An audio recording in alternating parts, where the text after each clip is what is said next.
Welcome back, Shalligators, and welcome to the conclusion of Evil Week. I saved what I think is the best for last, right? Because this is a video that not just might be relevant for us here in the Shallontrage, but for a lot of people who might stumble across this channel or Google this issue. What to do if you've been canceled. Because we're going to talk about envy and why envy really is at the root of cancel culture. Now, in the beginning, cancel culture might have started out as something altruistic. Bill Cosby, Harvey Weinstein, these people need to be taken down. There were people with actual criminal skeletons in their closet, crimes for which they weren't being held accountable, true trespasses against other people in society. But that phase of it ended pretty quickly, much like the Tiger King phase of the pandemic and lockdown, right? That was over pretty fast, and then everything kind of went to hell. And that's where we are now. Cancel culture is a cancer on society. It's a disgusting weeping herpes-like sore that is infesting almost every category of society. I mean, you have people getting canceled for almost nothing, for a shirt they wore in 1999, for a tweet they made in 2010. Things that make no sense, that have no bearing on society today, that are nothing more than jealous uglies and dumpies coming after people that they're just never going to be. I've been there. If you're watching this video, maybe you have too. I understand how difficult this is. I'll share a little bit of my experience, but more than that, I'm going to give you some concrete, step-by-step, real actionable things to do in the wake of this. Because I Googled what to do if you've been canceled, like as I was preparing for this video, thinking surely by now there's some sort of guide. There's some sort of break in case of emergency, step-by-step plan. And you know what? There's not. Lucky for you, I'm here. I don't just navel gaze and talk about theory. I'm giving you real things to do. And most importantly, I'm going to tell you the number one thing not to do. It starts with an A and ends with apologize. But before we get started, I want to remind you guys, you can now shop my new necklace collection, Alpha. We have a brand new drop with Volt NYC. We also have a necklace that says Ruthless that comes in gold and silver, or you can cop Alpha. It's got little rhinestones and little diamonds. They're not diamonds, but you know, they're beautiful. Also, just want to remind you guys that if you need to talk to me one-on-one, if you're going through a cancel situation or a breakup or a family thing, whatever, any little thing, you can head over to my website, shallonlester.com, and click submit a question. You can opt to get an answer from me in a week, and I answer them all. I guarantee answer. Or if you need help ASAP, you can click that option. I get back to you in just 24 hours. All right, let's talk about this. Getting canceled is one of those things where when you see it happen to other people, you're like, oh, brother. And you can look at it and be like, that's so ridiculous. I hope they just shake it off. An example I always go back to is the chick from The Office, Ellie Kemper. I mean, she's just this little peanut of a person. She's just this sweet little thing. She's on the show. She doesn't like tweet or blog or riot or, steal cars or fucking whatever. She's just like a normal working actress living her life. And she got canceled a few months ago because I think it was the New York Post that reported this, and I'm like very ashamed of them for doing this. That like the organizers or someone may, wasn't even confirmed. It was may have had ties to white supremacy. It was just such an example of how out of control cancel culture has gotten. In fact, I'm so curious. Tell me your most ridiculous canceled, like who that has been canceled just made you go, oh, criminally. Who was it? Because I know that there's other examples, but I think I just like blocked it out because it makes me so mad. But that just goes to show where we're at in terms of this whole thing. It's such baloney. And I looked at that Ellie Kemper thing, and we all, I think collectively were like, okay. I guarantee you though, she wasn't laughing that day. That was probably one of the worst, hardest days of her life. I know, because when I got canceled, it was one of the worst of mine. I spoke to you guys very openly. I was sexually assaulted in college. It was awful. It was violent and awful. And I would rather have had that happen 10 times over than get canceled again. And I am dead serious. I am serious. And that, you might think that's a grotesque example. I know that. I know exactly how that example sounds. And I chose it on purpose. You know why? Because when someone rapes you, no one's cheering on the rapist. No one's tweeting, I'm so glad she got raped. In fact, I would like to rape her too. Is there room? Let me make a video talking about how I want to rape her. No one's cheering them on. Everyone collectively agrees that is horrible. That's horrible. That's not how getting canceled goes. And when that happened to me, I just was purely the victim, right? I mean, you have these other emotions and guilt and self-blame. That's not what we're here to talk about. But when you get canceled, you're the victim, but also somehow the perpetrator.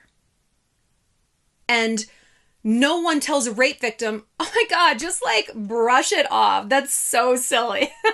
They also don't say, wow, you've made it. Someone cared enough to rape you. Wow, girl, high five. You made it. No one says that. The emotions, while awful, are in a way a little more linear, right? This cancel thing is so new. You don't know which end is up. You don't know how you're supposed to feel.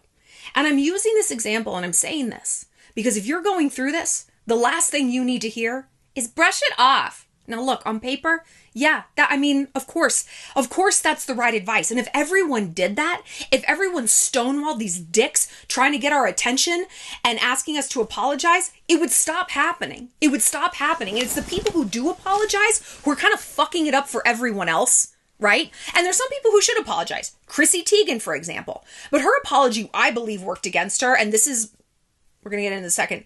But like her apology, I read it. I was like, she's demonstrated a lot of growth in what I'm reading. Maybe. I don't know. I don't know her. And also, I don't care. I don't care what she does and what she tweets and who she hates. It does not impact my life at all. It doesn't impact me getting laid or getting paid. And honey, those are the only two things I care about. That's it. But when she apologized, right? She just gave people something else to react to. Oh, now I don't believe her apology. And let me pick apart this. And well, she didn't say that enough.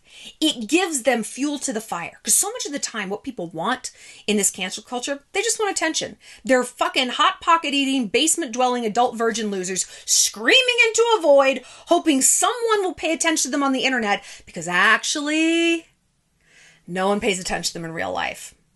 And weirdly, taking down someone like Chrissy Teigen or Ellie Kemper or Dave Chappelle or me doesn't get them laid or paid either. That's crazy. Now, some people who made hate videos about me, they gained a lot of subscribers. They probably did make money. They still don't have a brand though. And that means they don't have a lot of longevity. And what we talked about in our video for Wrath on Evil Week is how to outlast the enemy. A lot of people are very short-sighted, especially when they're angry, especially when their ego's wounded and they look at someone who they can't be, who they can't fuck, who they can't manipulate, who they can't make submit, and they get angry. And when people are angry, they do stupid reactive things. They don't think about their brand. They don't think about longevity. They just think about revenge. And honestly, no one's better at revenge than me. So good luck. But I digress. I bring up this Chrissy Teigen thing because, like we said, the number one thing you should never do is apologize. You might be saying, Shallon, that's great for you, a YouTuber who doesn't have a boss, doesn't have voters, doesn't have a board of directors. You're not going to get fired. Really? No one can cancel you but you. And this was the advice I got from Mona and Hoda Katan. Hi, my lovers. They're like, no one can cancel you but you. Get back out there. Keep making videos. Like, what do people think you're going to do? Be like, you're right. I'm just going to quit. I'm sorry. No, like, fuck them. Get back out there. Some of you guys don't have that option. There really are people who are like holding your feet over the fire. And you might be thinking, look, I don't care how this affects the culture at large, that if I hold the line, that we're going to stamp out cancel culture altogether. I just need this to stop now to save my livelihood, my pension, whatever. I totally get that. I totally get that. It is a luxury to not be able to say don't apologize. It is. And I fully get that. So if you are going to apologize, this is how you do it. You speak once. You address vaguely the accusations and the concerns, but you do not address the people making them specifically Because again, a lot of times they want attention. And if you give them that attention, suddenly it's a dialogue. You make this a statement, not a question mark. I apologize. Am I forgiven? Say it, address it, move on, never speak on it again. If you're in a corporate environment and someone's threatening you, there was an anonymous tip that people don't like your Twitter and now the powers that be might fire you. This is the thing you say. What rule have I broken? What rule have I broken? The contracts we sign, the rules that are in place in companies have in no way caught up with the internet. They haven't. The laws themselves have not caught up with the internet. I was trying to adjudicate things when I was getting canceled. A woman named Suzette West was posting my address online. Some other people were, "Hi, Suzette, I know exactly where you live in New Orleans. I know exactly where you live, sweetheart." But, I was talking to lawyers and they're like, judges don't understand the internet. They don't understand what Reddit is. They look at this as like two kids squabbling in a schoolyard, right? And the laws simply have not caught up. Like, it's not like the internet was invented 2 months ago. It's crazy. My point is, you can go to your bosses and say, "Give me the paperwork that says what I have violated. Show me. Show me." The only way to save yourself is to fight back. Because what cancel culture might be doing is putting pressure on your company to fire you. And so your company's like, "Oh, okay." They're a bunch of fucking pussies, right? You need to show them, I can put pressure too. Only you know what? You kowtow to these assholes on Twitter? Okay. You don't kowtow to them? What's going to happen? You fire me, I will tell you what's going to happen. A lawsuit, a press conference, talking to the local paper, talking to other people in our industry. You have options. I know in this moment you feel like you don't. I know that.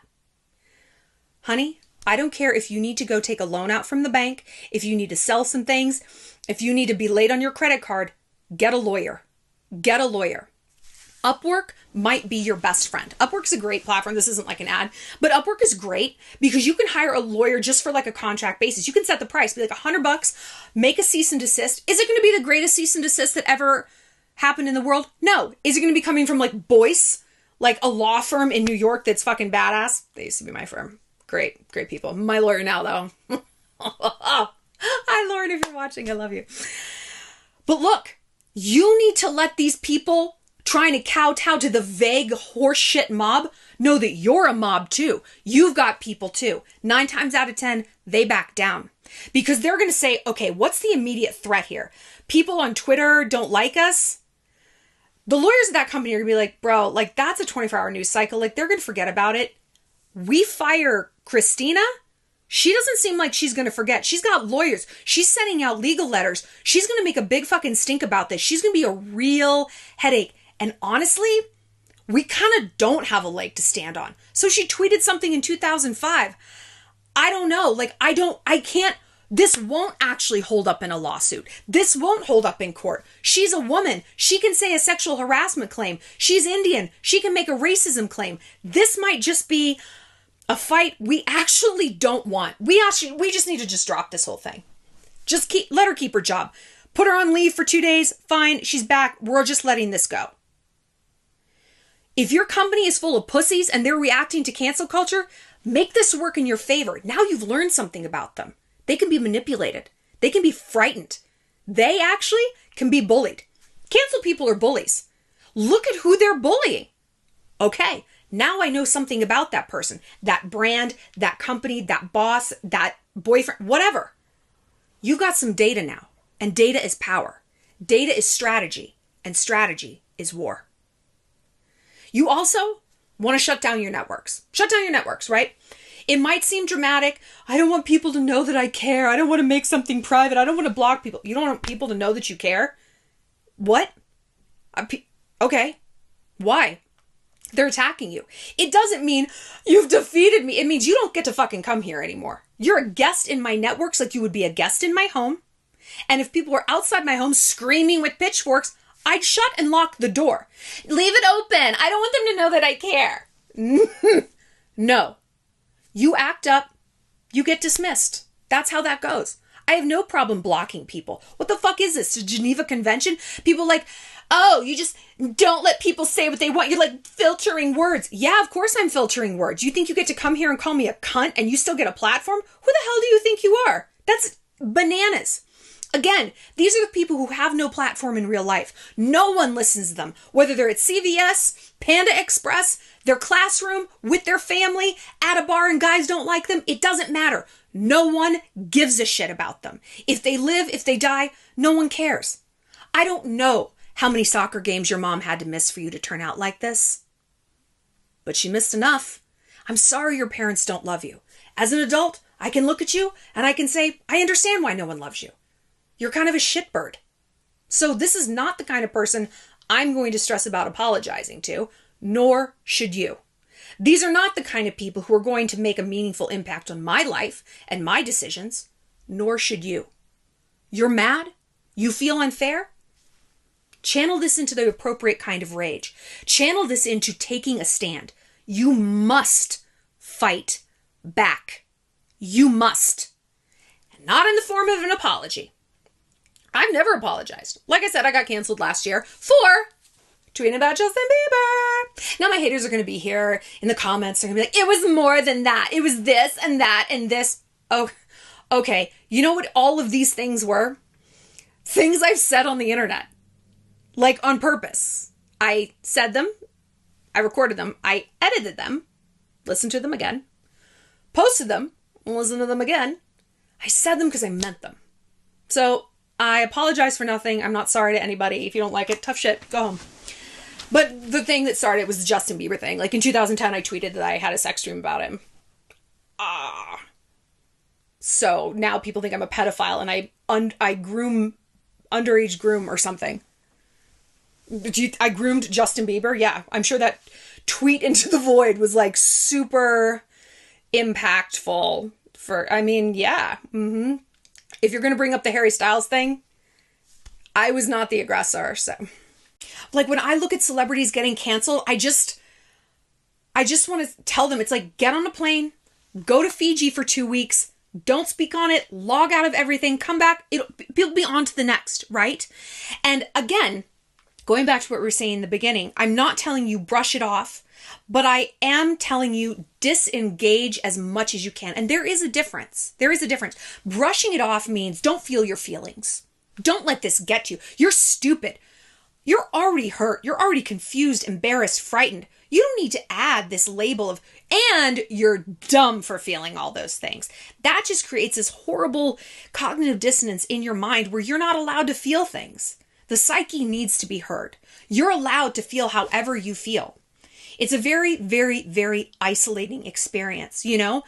This is a new thing. Like people like me are on the frontier of the internet. Like there's no retired YouTubers. We're all just kind of figuring this out as we go along. But anyone who's getting canceled, even if you're a professor or a doctor or a graphic artist or you work at Cinnabon at the airport, my favorite place in the world, you are still going through something that not a lot of people throughout history have. So you're kind of feeling your way through this dark, through something that, I mean, think about how rare it is to experience something that no human ever has before. Like, look at it like that. I mean, when you think of it like that, yeah, man, give yourself some leeway. It's okay that you don't have all the answers, but try to create a team of people around you who might. Have an assistant who's opening your emails and checking your DMs for you. Even if it's just your friend, even if it's your mom. See what you can outsource as much as possible because you need to save your mental bandwidth for that fighting back. For saving your money to get a lawyer. You can get the lawyer on Upwork. We talked about this. For going head to head with your HR department. No, I want you to give me a detailed list of the laws I've broken. And while you do, I'm going to give you a detailed list of all the sexual harassment I've endured at this office. And then we can see where we're at. How about that? Make threats. I don't care if they're hollow. Honestly, I don't care if they're made up. Oh, I was sexually harassed at the office Christmas party by someone who conveniently doesn't work here anymore. So that, if this is war, play dirty. Because remember, there's no such thing as fighting dirty. There's just fighting. Something else you can do, since it's Evil Week, you can hire a private investigator. You can do this on Upwork. People are really good with computer stuff, and they're really good at finding out who the actual real life people are behind like Instagram accounts and Reddit accounts. If you guys have not been to my Instagram, please go there right now and click on the Instagram story highlight called Trolls, where we expose a woman named Tina, who has been harassing me online for the better part of a year. I mean, she's like harassing me into a void. Like, I don't see half of this because like, I don't fucking care. But I posted about her and all about her. And I know exactly where she lives. I know her social security number because private investigators can find that stuff out. It's crazy. I didn't post that. But I know it. But I'm telling you this because that information is out there. I'm also saying this because sometimes people need to be made an example out of. Sometimes you need to let people know what you're capable of. And sometimes playing dirty is the only way to play. Overall, though, understand that the longevity of a cancel situation, and I hate that this is true, it does a lot of times depend on you. When you take the bait, when you speak out, when you get into these engagements with people, then it becomes a volley. Then they feel like they're an equal, right? They're not. I have to tell you, though, it is our job as someone who is in this ghastly situation to ask ourselves the one question we must ask ourselves in any hardship in our life. How can we turn a setback into a setup? How can we do this? Believe me, I know where you are emotionally right now, this is not what you feel like doing. What's a silver lining? That's not what I'm saying. How can you weaponize something that was used against you to use against the rest of the world? Remember we talked about if your company is kowtowing to the mob, now you've learned something. Okay, what are you learning now? One thing I learned is that hate is freedom. Hate is freedom. We've talked about this in a few previous videos. Because when people hate you, there's kind of nothing left to be afraid of. Right? And this is on the macro, like as a YouTuber, but also on the micro. It's like we were talking about this in the video on why you need to stop being the nice girl and how to stop being the nice girl is embrace being a bitch. Pretend everyone hates you. What would you do if everyone already hated you? If people thought you were capable of the worst and you're just a garbage person, what would that free you up to do? What would you not feel guilty to do? How would you speak? How would you move through the world? Me getting canceled means I'm basically bulletproof now. People have said all the things they can possibly say about me. I mean, pedophile, for God's sake. So ridiculous. Okay. I don't even babysit. I can't stand children, but okay. It's like they've thrown everything at the wall. Nothing knocked it down. Now it's like, holy shit, I am free. Was it a trial by fire? Yeah. But is there beauty for those ashes? Absolutely. Hate, for me, has been freedom. It's also been honestly very lucrative. Like that launched me into a stratosphere of fame and infamy I never could have achieved by myself. Like I never could have. And it was crazy. Like I was very afraid of like losing brand sponsorships and that ability. My manager is like, people want to work with you because you've been canceled, because that is such a metric of fame that you cannot fake. People can buy followers, right? You know, you can do that whole thing and like, who even knows what else? And like pump themselves up and act cool. You can't fake getting canceled. The fact that I was trending number 4 on Twitter above Shawn Mendes when I got canceled. I'd like to thank the Academy. It's such an honor just to be nominated. Thank you guys. Oh my gosh. Oh, tip your waitress, right? I never could have done that on my own. It created a mystique around me, a legacy. I mean, it helped me cement a legacy. But again, was it fun? No. But this is like what people don't realize. Like big symbols make big targets, and thanks, man. No one above you is coming for you. And by people making videos about me, it just goes to show they're below me. Now, I know what you're thinking. Shallon, you talk shit about people all the time. You talk shit about celebrities and make videos about celebrities. Yeah, I'm below them. I'm below them. Even when I talk trash about Matthew Hussey, I'm below him. Like, he doesn't know who I am, right? And me talking about him just exalts him further. I get it. This is like the law of the jungle. This is the pecking order. And the people who make videos about me, thank you for cementing that I am above you. And it's not about subscriber count, or it's not like, It's about celebrity. It's about image. And you've given me something I never could have given to myself. So, I mean, thanks, man. And you are welcome for paying your rent that month with those views about me. Like, the fact that videos about me do so well just goes to show, like, if I did a video about you, like, no one would watch it. So that's why I don't. Because I only do videos about celebs. Crazy, huh? Okay.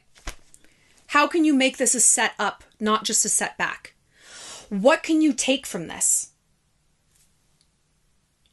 And this might not be an answer you come up with right away. It might not be. But I can tell you that while you're going through this, please be gentle with yourself. Log out. Don't read the comments. As much as you can push this away, do it. Do it. I want to know your questions about cancel culture. Have you gone through it? What was it like? Were you getting bullied, harassed in high school? Like, what was it? What was it? What would you tell celebrities? And again, what is the most ridiculous example of cancel culture you've seen? The Dave Chappelle one currently is like up there. Like, again, like what about that man says, oh, he's going to apologize for, I don't even know what he said. Like, it's just all so over the top and ridiculous. Haters gonna hate. Mo money, mo problems. I hope you guys have enjoyed Evo Week. It's the best week of the year. And you know what I've decided? We're going to do this a little bit more frequently. I'm thinking maybe an Evo Week around Mardi Gras, right? Mardi Gras is kind of like a spooky time. I love, love, love Mardi Gras. And, you know, we need something maybe to get us through Lent because that's not a super fun time. Because if we can't have all of our other vices, we can have them here on YouTube. I'll see you later, Shalligators. We'll be back next week.